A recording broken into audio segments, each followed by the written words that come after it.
សម្រាប់ចេញពីព្រៃជ្រៅកាលពីសម័យបុរាណមានភូមិមួយឈ្មោះភូមិច័ន្ទគិរីស្ថិតនៅក្បែរព្រៃធំដ៏ក្រាស់អ្នកភូមិរស់នៅដោយការធ្វើស្រែនិងបរបាញ់ប៉ុន្តែគ្មាននរណាម្នាក់ហ៊ានចូលព្រៃក្រោយថ្ងៃលិចឡើយគេនិយាយថានៅជ្រៅក្នុងព្រៃមានគ្រូអាគមខ្មៅម្នាក់ឈ្មោះតាអសុរាគាត់ធ្លាប់ជាសិស្សរបស់គ្រូអាគមដ៏ល្បីប៉ុន្តែដោយសារលោភអំណាចគាត់បានងាកទៅប្រើមន្តងងឹតបូជាសត្វនិងហៅវិញ្ញាណអាក្រក់ដើម្បីបង្កើនឫទ្ធិចាប់តាំងពីពេលនោះមកអ្នកណាដែលបាត់ខ្លួនក្នុងព្រៃមិនដែលវិលត្រឡប់មកវិញទេគេនិយាយថានៅជ្រៅក្នុងព្រៃមានគ្រូអាគមខ្មៅម្នាក់ឈ្មោះតាអសុរាគាត់ធ្លាប់ជាសិស្សរបស់គ្រូអាគមដ៏ល្បីប៉ុន្តែដោយសារលោភអំណាចគាត់បានងាកទៅប្រើមន្តងងឹតបូជាសត្វនិងហៅវិញ្ញាណអាក្រក់ដើម្បីបង្កើនឫទ្ធិចាប់តាំងពីពេលនោះមកអ្នកណាដែលបាត់ខ្លួនក្នុងព្រៃមិនដែលវិលត្រឡប់មកវិញទេ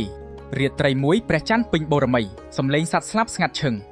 ភ្លាមសម្រែករបស់ស្ត្រីម្នាក់បានបន្លឺចេញពីក្នុងព្រៃជ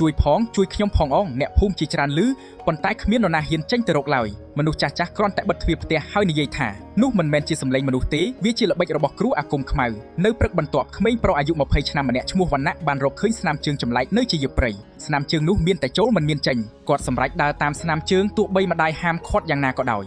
យកាន់តែដើរចូលព្រៃកាន់តែងងឹតខ្យល់ត្រជាក់ដូចទឹកកករំពេចនោះគាត់ឃើញដើមចេកមួយដើមដែលមានក្រណាត់ក្រហមចងជុំវិញនឹងឈាមស្រក់តាមគល់នៅក្បែរនោះមានរង្វង់អាគមគូដោយផេះនិងឆ្អឹងសត្វភ្លាមសំឡេងសោយស្អកមួយបានលាន់ឡើងពីក្រោយខ្នងអ្នកថ្មីទីបំផុតក៏មកដល់ហើយវណ្ណៈបែរខ្នងយឺតមុខគាត់ស្លេកស្លាំងនៅពីក្រោយគាត់មានបុរសចំណាស់ស្លៀកអាវខ្មៅសក់វែងរញ៉េរញ៉ៃភ្នែកក្រហមដូចភ្លើងដៃរបស់គាត់កាន់ឈើច្រត់ដែលតុបតែងដោយលលាកក្បាលមនុស្សតូចខ្ញុំរងចាំអ្នកយូរហើយបុរសនោះនិយាយទាំងញញឹមត្រជាក់វណ្ណៈរត់អស់កម្លាំងប៉ុន្តែគ្រប់ដើមឈើជុំវិញហាក់ដូចជាផ្លាស់ទីបិទផ្លូវកិច្ចស្រមោលខ្មៅលេចចេញពីដីហើយដៃត្រជាក់ជាច្រើនលូកចាប់កជើងគាត់ស្រែកអស់ទំហឹងមុននឹងសន្លប់បាត់ស្មារតីពេលភ្ញាក់ឡើងវណ្ណៈឃើញខ្លួនឯងជាប់ខ្សែចងនៅក្នុងល្អាងងងឹតជញ្ជាំងពោពេញដោយអក្សរមន្តបុរាណនិងលលាក្បាលមនុស្សរាប់សិបនៅចំកណ្ដាលល្អាងតាអសុរាកំពុងរៀបចំពិធីអាគមដ៏សាហាវមួយ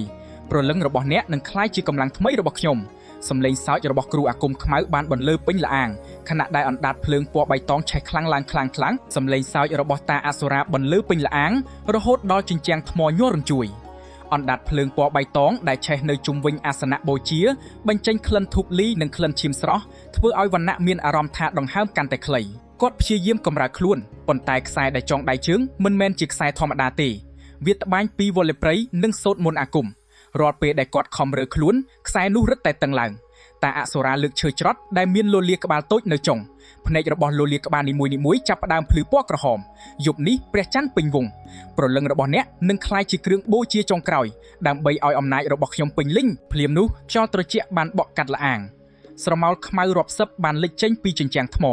ពួកវាហាក់ដូចជាមនុស្សប៉ុន្តែគ្មានមុខមានតែភ្នែកភ្លឺចាំងវណ្ណៈនឹកឃើញពាក្យដែលជីតាធ្លាប់ប្រាប់កាលនៅតូចបើថ្ងៃណាជួបអំពើងងឹតកុំឲ្យចិត្តភ័យចិត្តស្មោះត្រង់គឺជាអាវុធដ៏ខ្លាំងបំផុតគាត់បិទភ្នែកហើយសូត្រធម៌ខ្លីៗដែលជីតាធ្លាប់បង្រៀនរំពេចនោះខ្សែអាគមដែលចងដៃគាត់ចាប់ផ្ដើមរលុងបន្តិចតាអសុរាបើកភ្នែកធំមិនអាចទេអ្នកណាបានបង្រៀនមន្តការពារដល់ឯងមុនពេលគាត់សូត្រមន្តម្ដងទៀតស្រាប់តែមានពន្លឺពណ៌មាសមួយបាញ់ចូលពីមាត់ល្អាងឈប់ត្រឹមនេះទៅតាអសុរាបុរសចំណាស់ស្លៀកសពាក់សំណាក់ឈរនៅមាត់ល្អាងពុកចង្កេះរបស់គាត់វែងដល់ទ្រូងដៃកាន់ឈើច្រត់ធ្វើពីឈើគិរីដែលមានខ្សែសិលចងនៅក្បាលគាត់គឺជាលោកតាសុធាគ្រូអាគមសដែលរស់នៅលើភ្នំបរិសុទ្ធតាអសុរាញឹមដាក់ដៃគូប្រយុទ្ធចុងក្រោយឯងក៏មកខ្ញុំរងចាំថ្ងៃនេះជាយូរហើយស្រាប់តែដីញ័រខ្លាំងព្រលឹងខ្មៅរាប់រយបានហោះចេញពីរង្វង់អាគមស្រែកលាន់ពេញល្អាងលោកតាសុធាលើកឈើច្រត់ឡើងហើយសូត្រមន្តបុរាណពន្លឺពណ៌មាសបានព័ទ្ធជុំវិញខ្លួនគាត់ដូចជាខែលការពារព្រលឹងខ្មៅជាច្រើនប៉ះនឹងពន្លឺនោះក៏រលាកបាត់ដូចផ្សែងតាអសុរាខឹងយ៉ាងខ្លាំ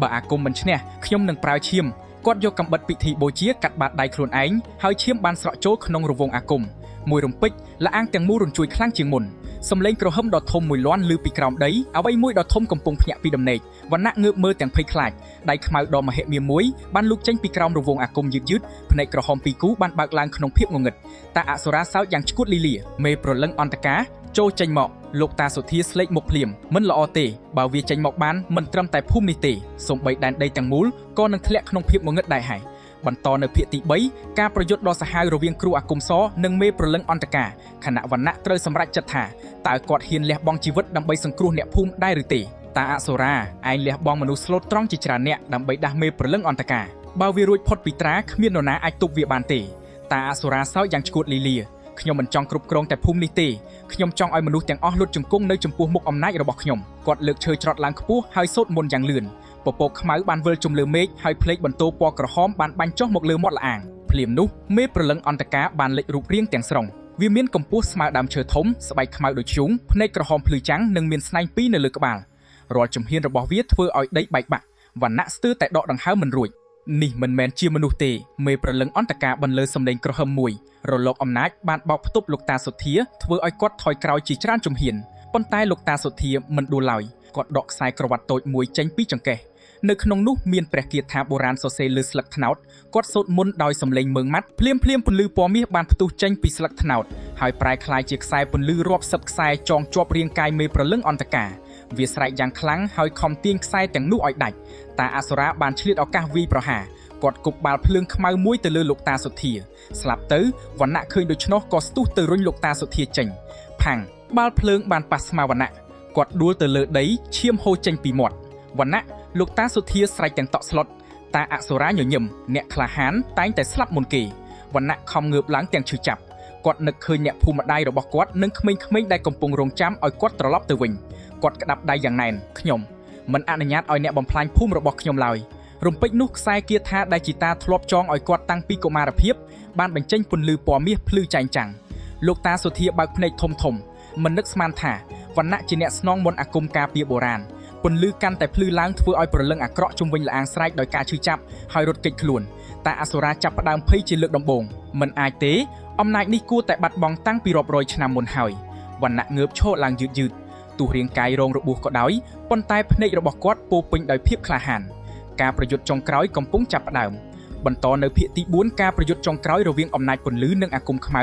ដែលនឹងកំណត់ជោគវាសនាភូមិច័ន្ទគិរីទាំងមូលសមរភូមិចុងក្រោយខ្យល់គួចយ៉ាងខ្លាំងនៅក្នុងល្អាងពន្លឺពណ៌មាសពីខ្សែគាថារបស់វណ្ណៈប៉ះទង្គិចនឹងអំណាចងងឹតរបស់តាអសុរាបង្កើតជាសម្លេងផ្ទុះលាន់ឮរហូតដល់កំពូលភ្នំមេព្រលឹងអន្តការស្រែកយ៉ាងគួរឲ្យព្រឺព្រួចហើយខំផ្ដាច់ខ្សែពន្លឺដែលចងរាងកាយរបស់វារាល់ពេលវារើបំរាស់ដីក៏បែកជាបន្ទះលោកតាសុធាដឹងថាពេលវេលាមិននៅសល់ច្រើនទៀតឡើយវណ្ណៈស្ដាប់ខ្ញុំឲ្យច្បាស់អាគមខ្មៅមិនអាចឈ្នះដោយកម្លាំងតែមួយមុខទេវាត្រូវឈ្នះដោយចិត្តដែលមិនចោះចាញ់ភាពលោភលន់និងការភ័យខ្លាចវណ្ណៈងក់ក្បាលហើយកាន់ខ្សែគាថាជាប់នឹងដៃតាអសុរាសោចយ៉ាងជឿជាក់ចិត្តល្អមេត្តារឿងទាំងនោះគ្មានតម្លៃទេអំណាចប៉ុណ្ណោះដែលអាចគ្រប់គ្រងពិភពលោកគាត់លើកឈើច្រត់ឡើងហើយដាល់វាទៅលើដីបាំងស្រមោលខ្មៅរាប់រយបានហោះចេញពីក្នុងដីដូចជាហ្វូងក្អែកអន្តការពួកវាសម្ដៅទៅរកលោកតាសុធានិងវណ្ណៈលោកតាសុធាសូត្រគាថាការពាររង្វង់ពន្លឺពណ៌មាសបានលេចឡើងប៉ុន្តែស្រមោលខ្មៅមានចំនួនច្រើនពេកពន្លឺចាប់ផ្ដើមប្រេះបែកវណ្ណៈមិនរត់គេចទេគាត់បិទភ្នែកហើយរំលឹកពាក្យរបស់ជីតា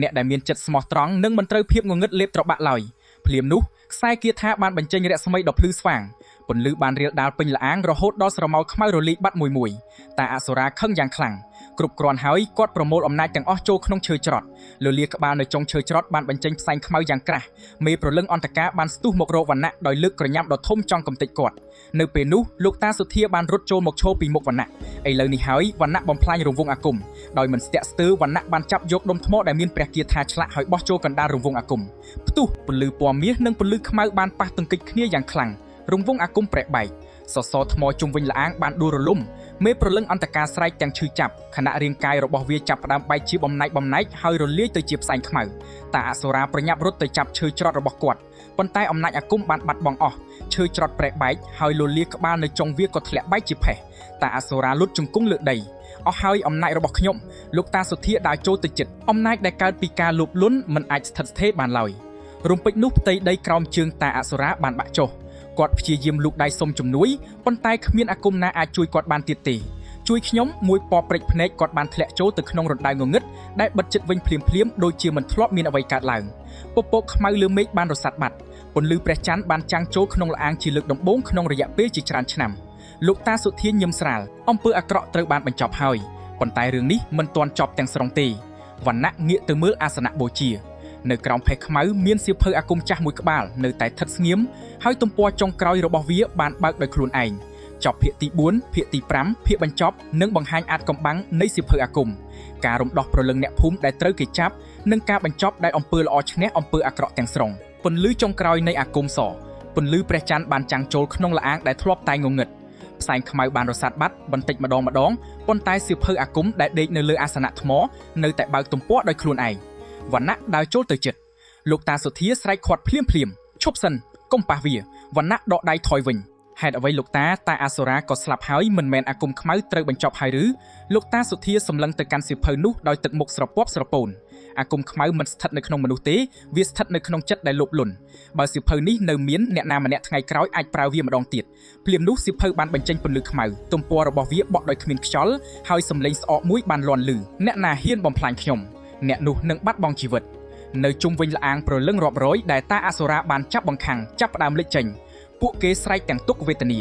ជួយពួកយើងផងលោកតាសុធាបិទភ្នែកហើយនិយាយស្ងាត់ព្រលឹងទាំងនេះមិនអាចទៅកាន់ទីសុខបានទេដរាបណាសៀវភៅអាគមនេះនៅមានវណ្ណៈក្តាប់ដៃតើយើងត្រូវធ្វើដូចម្ដេចលោកតាសុធាដកដង្ហើមវែងមានតែអាគមស័កបុរាណមួយគត់ដែលអាចបំផ្លាញវាបានប៉ុន្តែអ្នកដែលប្រើអាគមនោះនឹងបាត់បង់អំណាចអាគមទាំងអស់មួយជីវិតវណ្ណៈមិនស្ទាក់ស្ទើរឡើយ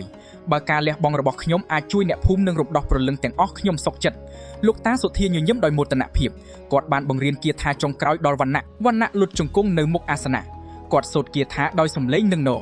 រំពេចនោះខ្សែគាថានៅករបស់គាត់បានភ្លឺដូចព្រះអាទិត្យរស្មីពណ៌មាសបានសាយភាយពេញល្អាងសៀវភៅអាគមខ្មៅញ័រយ៉ាងខ្លាំងវាព្យាយាមបញ្ចេញផ្សែងខ្មៅនិងសំឡេងគំរាមកំហែងទេអ្នកមិនអាចបំផ្លាញខ្ញុំបានទេវណ្ណៈបន្តសូត្រគាថាដោយមិនរួញរាពន្លឺកាន់តែខ្លាំងផ្ទាំងសៀវភៅអាគមបានប្រែបែកជាពីរបន្ទាប់មកវាបានរលាយទៅជាផេះពណ៌សក្នុងពេលជាមួយគ្នានោះព្រលឹងទាំងអស់ដែលជាប់នៅក្នុងល្អាងបានប្រែក្លាយជាពន្លឺតូចៗរាប់រយពួកគេញញឹមទៅកាន់វណ្ណៈមុននឹងរសាត់ឡើងទៅលើមេឃល្អាងដែលធ្លាប់តែងងងឹតបានក្លាយជាកន្លែងស្ងប់ស្ងាត់អាគមខ្មៅត្រូវបានបំផ្លាញជារៀងរហូតប៉ុន្មានថ្ងៃក្រោយអ្នកភូមិបានប្រារព្ធពិធីអបអរសាទរវណ្ណៈត្រូវបានគេគោរពជាវីរបុរសលោកតាសុធាបាននិយាយទៅកាន់អ្នកភូមិទាំងអស់ថាចូលចងចាំថាអំណាចដែលធំបំផុតមិនមែនជាមុនអាគមទេអំណាចដែលធំបំផុតគឺចិត្តល្អសេចក្តីក្លាហាននិងការមិនលោភលន់អំពើអាក្រក់អាចកើតឡើងម្ដងទៀតបើមនុស្សភ្លេចមេរៀននេះចាប់តាំងពីថ្ងៃនោះមកព្រៃដែលធ្លាប់តែគួរឲ្យខ្លាចបានក្លាយជាព្រៃដ៏ស្ងប់ស្ងាត់វិញក្មេងៗអាចចូលទៅរកអស់អ្នកបរបាញ់អាចចូលព្រៃដោយមិនភ័យខ្លាចវណ្ណៈរស់នៅជាមនុស្សធម្មតាព្រោះអំណាចអាគមរបស់គាត់បានបាត់បង់អស់ប៉ុន្តែសម្រាប់អ្នកភូមិទាំងអស់គាត់គឺជាវីរបុរសដែលបានយកជីវិតទៅប្រថុយដើម្បីឲ្យពន្លឺឈ្នះភាពងងឹតចប់ដោយបរិបូរសារអប់រំការលោភលន់និងការប្រើអំណាចខុសផ្លូវនាំមកនៅវិនាសកម្មចំណែកឯភាពក្លាហានសេចក្តីស្មោះត្រង់និងចិត្តមេត្តាគឺជាកម្លាំងដែលអាចយកឈ្នះអំពើអាក្រក់បានជានិច្ច